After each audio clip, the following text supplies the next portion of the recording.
वर्ष 81-82 में मैं शिरडी गया था। जिन भक्तों को श्री साई सानिध्य का लाभ हुआ था, उन लोगों को मिलने के लिए ही मैं खास गया था।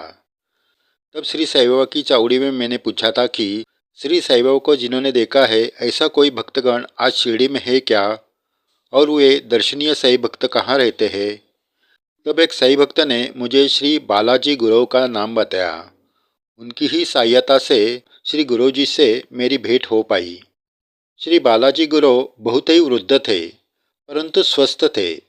उन्होंने कहा कि श्री साई बाबा जब देहधारी थे, तब हम बाल बच्चे रोज द्वारकामय में जाते थे।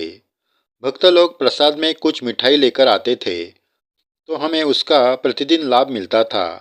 वैसे तो हम मिठाई खाने की लालच में ही वहाँ जाते थे। बाबा क्या बोलते थे, यह सारी बातें समझने की मेरी आयु नहीं थी। मैं एक छोटा बालक था, परंतु प्रतिदिन जब श्री साई बाबा द्वारकामय से चावड़ी की ओर जाते थे, तब मेरे पिताजी शहनाई बजाकर उनका स्वागत करते थे। श्री साई बाबा का स्वागत करने हेतु जिस राग से स्तुति करते हैं, वैसा राग वो बजाते थे। अतः कोई भक्त द्वारकामय में आते थे तो बाबा उनसे कहते थे कि ये गुरौड़ा रोज मुझे गालियाँ देता है।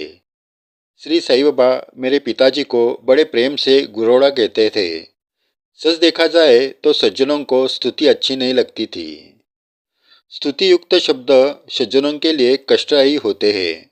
हमारे साई बाबा ऐसे सज्जन तत्व से पूरे भरे हुए महान संत थे और आज भी है। श्री साई बाबा ने जब देह त्याग कर दिया था, तब मेरी आयु लगभग 10-11 वर्ष की थी। तब एक विशेष घटना हुई थी। श्यामा, भयाजी कोते पाटिल, म्हालसापति ऐसे सभी भक्तों ने मिलकर श्री बाबा के देह को द्वारकामाई में ही स्नान करवाया था। वैसे भी प्रतिदिन श्री साई बाबा द्वारकामाई में एक काले पत्थर पर बैठकर स्नान करते थे। श्री साई बाबा ने प्राण त्याग दिए हैं, यह बात शिरडी में सर्वत्र ज्ञात हो जाने से शिरडी में बहुत ही भीड़ हो गई थी। जब श्री साई बाबा को स्नान कराया गया था, तब उनकी कौपिन यानी लंगोटी एक कोने में डाल दी थी। मेरे मन में विचार आया, यह तो श्री साई बाबा का महाप्रसाद है।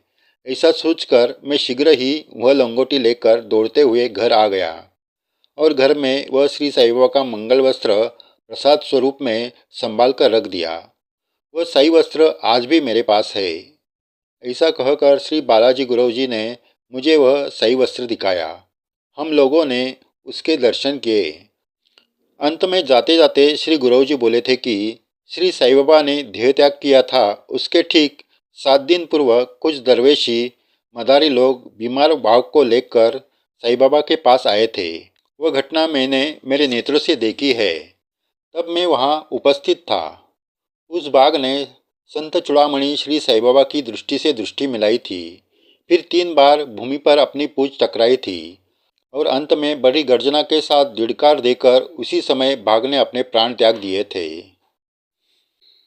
इसका वर्णन श्री साई चरित्र में भी है। शिरडी में श्री साई दर्शन के लिए बाघ के आने की सत्य घटना प्रत्यक्ष घटित हुई है। यह सत्य घटना श्री बालाजी काका ने ही मुझे प्रत्यक्ष सुनाई है। श्री साई बाबा के दर्शन के लिए बीमार बाघ को शिरडी में लाया जाना, यह बात बहुत अर्थपूर्ण है। जीवन के अंतिम क्षण में संत सानिध्य प्राप्त होना, संत के साथ दृष्टि मिलाना, यह सारी अद्भुत बात है। यह सत्य घटना पर से एक बात की पूर्णता निश्चित हो जाती है कि श्री साई बाबा की दिव्य शक्ति का यह प्रत्यक्ष प्रमाण है। बाद में मैंने द्वारकामई जाकर श्री साई बाबा के दर्शन किए। द्वारकामई जाते ही मुझे गुरुजी ने बताई हुई वह घटना याद आ गई। मैं उसी द्वारकामई में था जहाँ की वो महत्वपूर्ण बात सुनकर मैं आया था। वो याद करके मैं साई चरणों में नतमस्तक हो गया। जय साई राम। ओम साई राम।